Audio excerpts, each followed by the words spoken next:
Welcome to Turtle Talk. It's been quite a while. These are videos I've wanted to do for a long time now, and I'm finally getting around to it. I'm going to be saying my thoughts, reviewing my personal reviews of all 6 theatrical TMNT films one at a time in order from my least favorite to my favorite. So today we're going to be starting with what I think is the worst TMNT film, and we're going to work our way up until we get to what I think is the best of the 6 Turtles films. It probably doesn't come as any surprise to most Turtles fans what my least favorite Turtles film is, because I think most people are in agreement on this one, though I'm sure there's some exceptions. I feel that Teenage Mutant Ninja Turtles from 2014 by Platinum Dunes is without a doubt the worst Teenage Mutant Ninja Turtles movie. But to set the record straight, I just want to say I don't automatically hate it simply due to the fact that it is a Michael Bay associated project. I don't just hate everything Michael Bay has done. He's done some good movies, I'm going to be honest. He's good at what he does. He's good at making big, stupid popcorn flicks that appeal to wide audiences and rake in a ton of money. He definitely went too far at some point with franchises like the Transformers, where he became a parody of himself and ended up actually losing the audience. And I do not think the Transformers movies are very good, but he knows how to make entertainment. It may not be everyone's preferred style of entertainment, but it's entertaining nonetheless. I try not to just hate any movie based on who the director is. Every director can prove themselves to do different, varying levels of quality. That being said, again, he does not have a great track record when it comes to franchise films.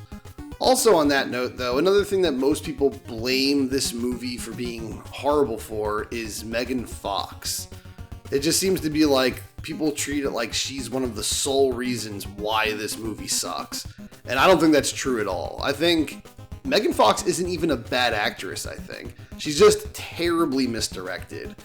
And yes, her acting in this movie and the sequel, Out of the Shadows, is ridiculously flat and horrible. But I don't think she's actually a bad actress by nature. If you watch Jennifer's Body, she's hilarious in that movie. Her comedic delivery is actually really good. She definitely understands comedy. It's just a shame that she's really never put in comedic roles. She's not directed to her strengths. I feel like if you watch Jennifer's Body, you'll realize that Megan Fox's strengths come from doing satirical, over-the-top caricature kind of roles. That's not really something that works with April O'Neil, and they definitely don't write enough comedy for Megan Fox in the role of April O'Neil. So if it's not Michael Bay and it's not Megan Fox, what do I think are the reasons why this movie just sucks so hard? Well, I boiled it down to basically 3 main reasons. The first reason is the rewrites. It is painfully obvious that Eric Sachs was meant to be the Shredder or Schrader or whatever the hell he was called at first. There was that original script that came out that was leaked that at the time I believe Paramount denied being real, or Michael Bay denied it being real.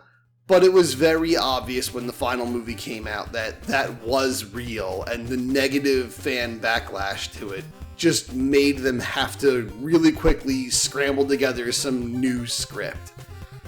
And you can still see all the signs of it still being there. Like, Eric Sachs is so clearly supposed to be the main villain.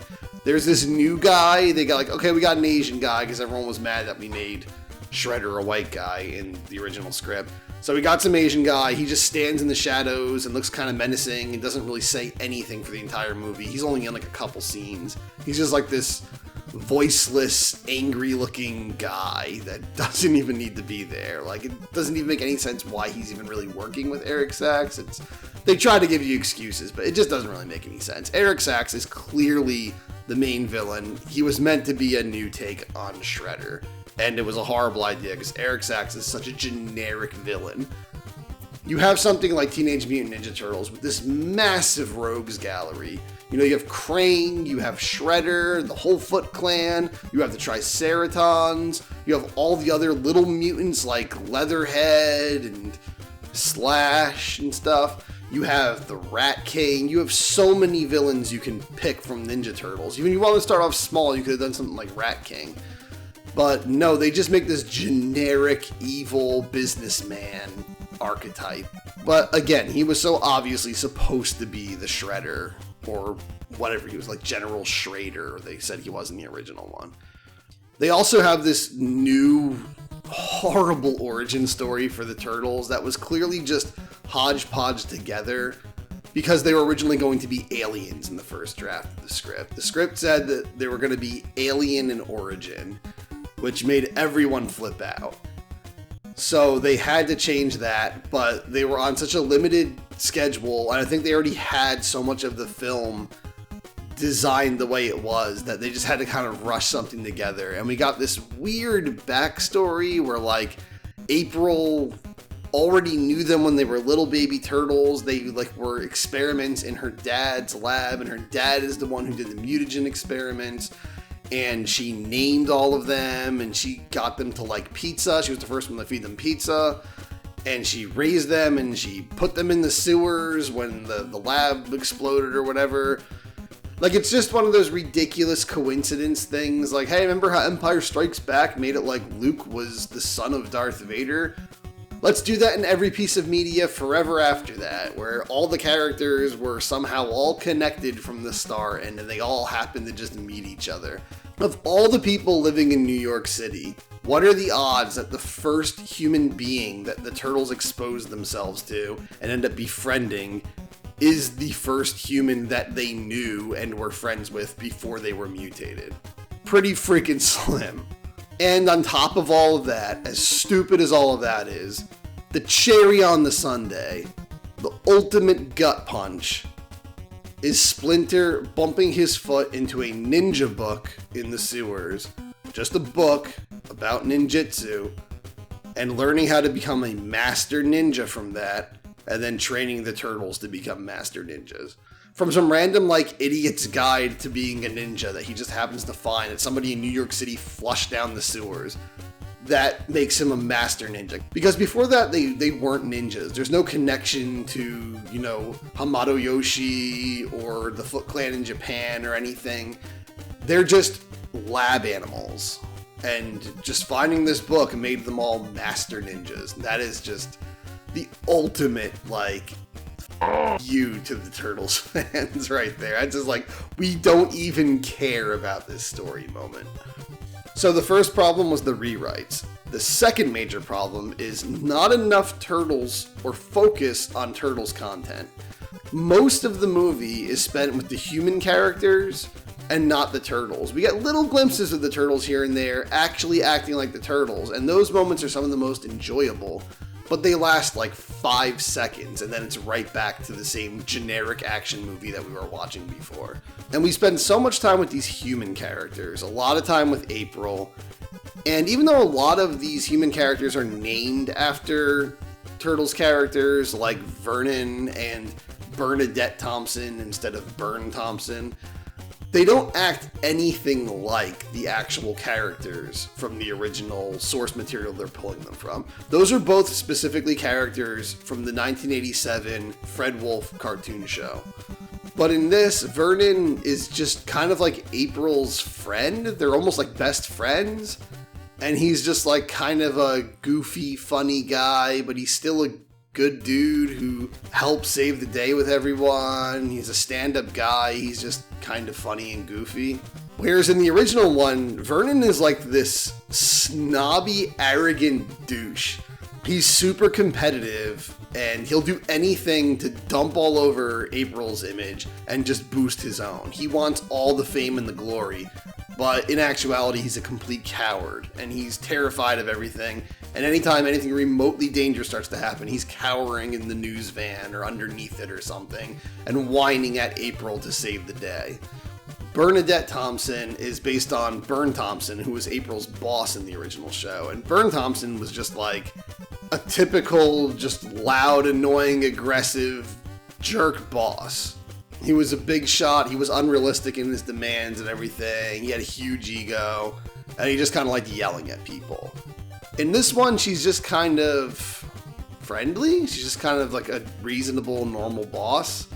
So there's really no reason to call her Byrne Thompson, except for the fact that it'll make parents in the audience go, hey, that was the name of the boss from the cartoon show.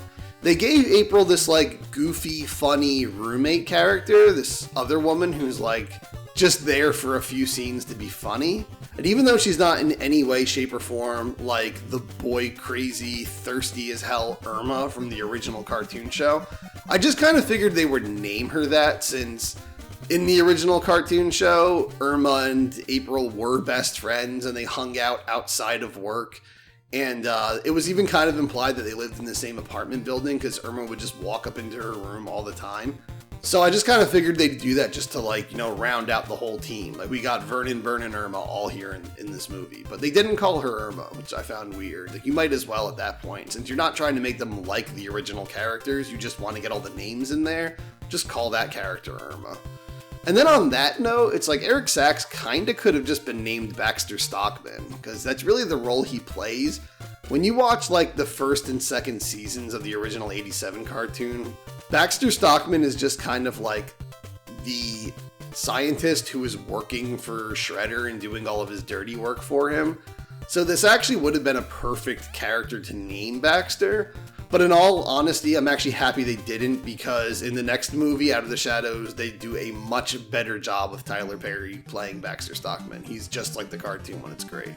But yeah, there's not really much to remind you that you're watching a Turtles movie. There's not much Turtles going on.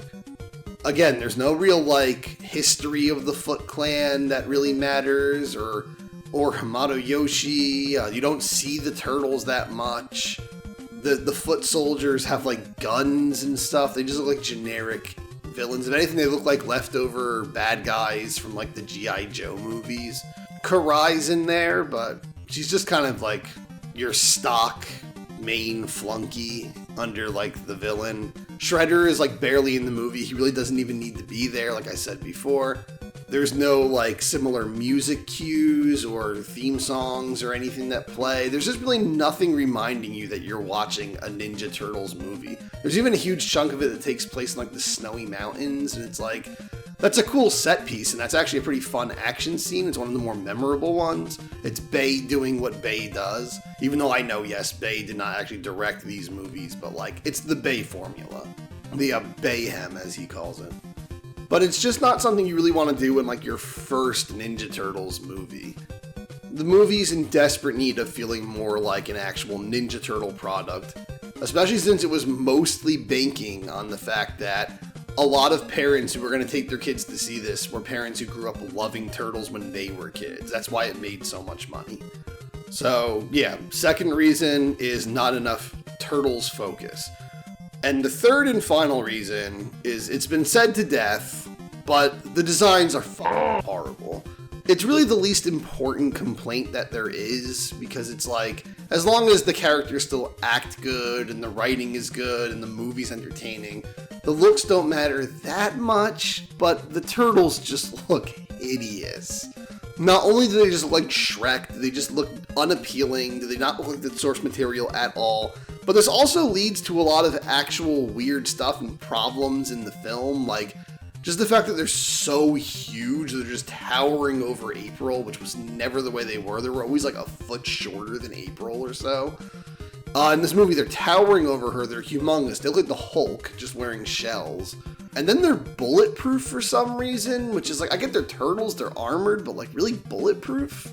That kind of makes all tension in the movie gone. Like, you don't have to worry about these characters. And they're also able to like pick up an entire tractor trailer and just swing it around like a baseball bat and take out armies of foot soldiers with it. It's just ridiculous. They're so overpowered. They're just these big monster brutes. They never even need to learn how to be ninja. In fact, they aren't really ninja in the movie at all, because they're just such impenetrable fortresses. They're just these big hulking monsters. So like, why would you need to learn ninjutsu when you can just literally walk into any situation and just level it? Also, the Shredder armor is extremely over-designed. It looks like a Bayformer, like how all the Decepticons were just shiny silver piles of spikes and blades and turning pieces and stuff. That's exactly what it looks like. It's so over-designed. And clearly Eric Sachs was supposed to be inside of it originally, but we're supposed to pretend that the Shredder guy is in there. And then Splinter, I hate to say it, but Splinter just kind of looks gross. There's just something about him that just looks a little gross. Like he's losing all his fur, and he's just kind of like slimy and writhy and leathery looking. It's gross. I don't know. And those are the main three reasons, I think. The obvious rewrites, not enough turtle focus, and just the bad designs. I think those three together are just the perfect recipe for a horrible Turtles movie. Nothing really works at all. The few moments where you start to feel like you're watching a Turtles movie, it's just immediately over.